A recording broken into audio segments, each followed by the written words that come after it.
Laidą pristato Baby City – milžiniškas vaikiškų prekių pasirinkimas. Laidą pristato Vilniaus visuomenės sveikatos biuras. Geras patarimas visuomet naudingas.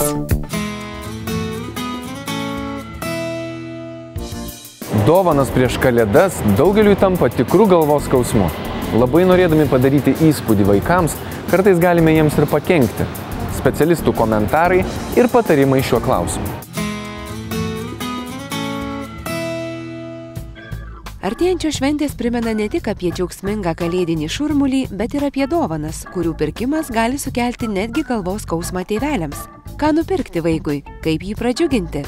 Maloniausia gauti dovaną ar vaikui ar ne vaikui, kai kažkas pamato, pastebi, ko tau labai reikia, ko tau labai noris ir tarsi išpildo tavo svajonę. Tai yra iš tikrųjų būtų turbūt pirmas kriterijus. Psichologė pastebi, kad neretai pirkdami dovanas, tėvai tarsi bando daiktais pakeisti savo jausmus ar išpirkti kaltes, kurias jaučia prieš savo vaikus. Tokiu atveju dovanos renkamos brangios ir jų būna daug. Iš tiesų, kai jų yra per daug, tai yra persisotinimo efektas ir vaikas nebegali nei apriepti, nei suvokti, nei pasidžiaugti. Ir ta žala iš tiesų tada atsiranda tokia, kad jisai tikisi labai daug ir jeigu paskui gaus mažiau, jisai nusivils, nors iš tikrųjų jisai negali pasidžiaugti, jeigu to yra labai daug. Ir tada praranda tą tokį, džiaugsmo kažkokį auginimą. Tėvai pirkdami savo atžaloms žaislus galvoja ir kokią naudą suteiks mažyliui vienas ar kitas pirkinys. Juk norime, kad žaisliukas vaikui būtų įdomus ne dieną ar dvi, kad jis ne tik džiugintų, bet ir lavintų. Kaip jūs visi žinote, vaikai labai yra imlūs naujovėm. Kai mažiukas atsiranda šitame pasaulyje, jam viskas yra įdomu. Iš tikrųjų jis domisi ir garsais, ir judesiais, kažkokiais formomis. Todėl Vitek žaislai yra sukurti kaip tik tokio pobūdžio, yra edukaciniai, lavinamieji.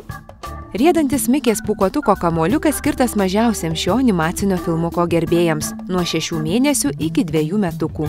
Vaikas paspaudęs muzikinio režimo jungiklį gali kartu su Mike dainuoti, o įjungę žaidimų režimą skaičiuoti, susipažinti su pasakos veikėjais. Kamuoliuko paviršiuje yra išspausti pasakos veikėjai, juos galima apčiuopti, o spustelėjus skirtingas figūrėlės, kvadratą, trikampį, Mike pasako, kaip konkreti figūrėlė vadinama. Taip pat skaičiai 3 gėlės, 2 drugeliai. Tokiu būdu vaikas išmoksta naujovių, kurios gal iš tikrųjų dar ir nebuvo jam kaip ir kartojamos tėvų. Edukaciniai žaislai pradžiugina mažylį ne tik todėl, kad jie gražiai groja ar yra mieli akiai, bet ir todėl, kad vaikas pats gali patirti pažinimo džiaugsmą. Jam pačiam suteikiama galimybė išmokti pirmuosius skaičius, paliesti šokinėjantį tigrą ar susipažinti, kaip atrodo kvadratas. Tai yra skirtas ropojantiems vaikams. Ir jeigu jūs padedat ant grindų, vaikas siekia to žaislo ir jis nuridena toliau ir tada tuo pačiu skatina ropoti vaiką. Jau šiek tiek ūgtelėjęs vaikas dažnai pats pasako, ką norėtų gauti dovanų iš kalėdų senelio, o ką daryti, jei vaiko norai viršyje tėvų galimybės. Psichologė primena tėvams, jog ir apie kalėdų dovaną su mažaisiais reikėtų kalbėtis iš anksto. Tokie pašnekesiai turi būti kaip priemonė vertybėms diegti. Realybė yra tokia, kad negalime patenkinti visų norų.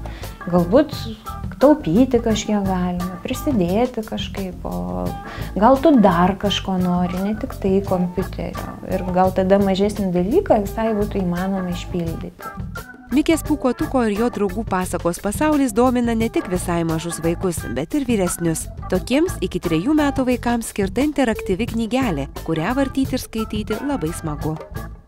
Kalbanti knyga visada yra įdomi tiems jos skaitytojams, kurie dar nepažįsta raidžių ir nemoka skaityti. Juk tokią knygelę gali vartyti pats be suaugusiųjų pagalbos. Kiekviename puslapyje galima pajudinti pasakos veikėją ir sužinoti, ką jis daro. Štai tigras šokinėja aukštyn žemyn, Mikė pūkuotukas atidaro ir uždaro puodynėlę medaus. Taip pat išmoksime skaičiuoti. Tai yra 1, 2, 3 pagrindiniai skaičiai, kurie yra skirti mažiukam. Paskutinėme interaktyvios Mikės pūkuotuko knygelės puslapyje po didelę natą slepiasi net 7 dainelės, kurias kartu su Mike gali dainuoti ir jų išmokti mažasis knygos savininkas. Prieššventinis metas jau prasidėjęs. Visi suaugusieji suka galvas, kaip pradžiuginti savo vaikus, bet prieš ruošdami kalėdų senelio dovanų maišą pagalvokime, kuo ypatingos artėjančios šventės.